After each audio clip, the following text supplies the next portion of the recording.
আপনারা সকলেই অবগত আছেন আমাদের শফি মঞ্জিল কবিরপুর কর্তৃক আয়োজিত 34তম বাৎসরিক গোরস মাহফিলের আজকে তৃতীয় রজনী চলছে। এই তৃতীয় রজনীর আজ এখন দ্বিতীয় পর্ব। প্রথম পর্বে আমাদের মিলাদ মাহফিল এবং ঘর অনুষ্ঠান আয়োজিত হয়েছে। এই দ্বিতীয় পর্বে বাউল গানের আয়োজন। এই আয়োজনে আমাদের দুজন স্বনামধন্য শিল্পী রয়েছেন, একজন জনাব রোকন দেওয়ান, আরেকজন জনাব লাকি দেওয়ান মানিকগঞ্জ, আর আছেন রবীন্দ্র সরকার ইউসুফ বগুড়া। এই চারজন শিল্পী আছেন, তারা গান পরিবেশন করবেন। আমাদের মঞ্চের দক্ষিণ পাশে যারা আছেন বাইরে একটু কষ্ট করে সামনে আসতে হবে, অনুষ্ঠান স্থলের সৌন্দর্য বজায় থাকে না। আপনারা যারা দক্ষিণ পাশে দাঁড়াচ্ছেন দয়া করে একটু সামনে আসেন ভাই।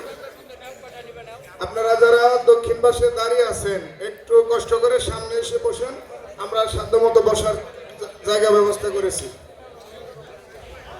আর যারা উত্তর পাশে মহিলাদের বসার জায়গা, এখানে যারা আছেন একটু দক্ষিণ দিকে আসবেন। উত্তর পাশে যারা বাসার ভাই, আপনাকে মঞ্চে এসে আসন গ্রহণ করার জন্য অনুরোধ করছি। আপনারা জানেন আমাদের একজন বিশেষ মেহমান, আমাদের এলাকার সম্মানিত ব্যক্তি জনাব আব্দুল মালিক, যুগ্ম সম্পাদক ঢাকা জেলা স্বেচ্ছাসেবক দলের, তিনি আমাদের মাঝে আজকে বিশেষ অতিথি হিসেবে উপস্থিত আছেন এবং তার সফর সঙ্গীদেরকে আমরা স্বাগতম জানাই শফি মঞ্জিল কবিরপুরের পক্ষ থেকে। আপনারা মালিক ভাইয়ের সাথে যারা এসেছেন তারা যাদের আমাদের স্টেজের সংকলন হয় স্টেজে আসন গ্রহণ করুন, বাকিরা সামনে আপনারা নিজ নিজ আসন গ্রহণ করুন।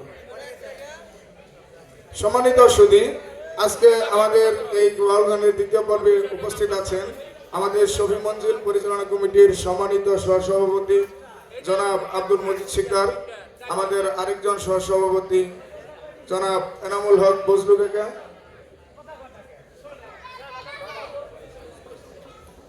আমি আমাদের সহসভাপতি জনাব এনামুল হক বজলু কাকাকে মঞ্চে এসে আসন গ্রহণ করার জন্য অনুরোধ করছি। আমাদের আজকের এই দ্বিতীয় পর্বের বাউল গানের অনুষ্ঠানের সভাপতিত্ব করবেন আমাদের দরবারের সহসভাপতি জনাব আব্দুল মজিদ শিকদার মাইজমান্ডারি সাহেব।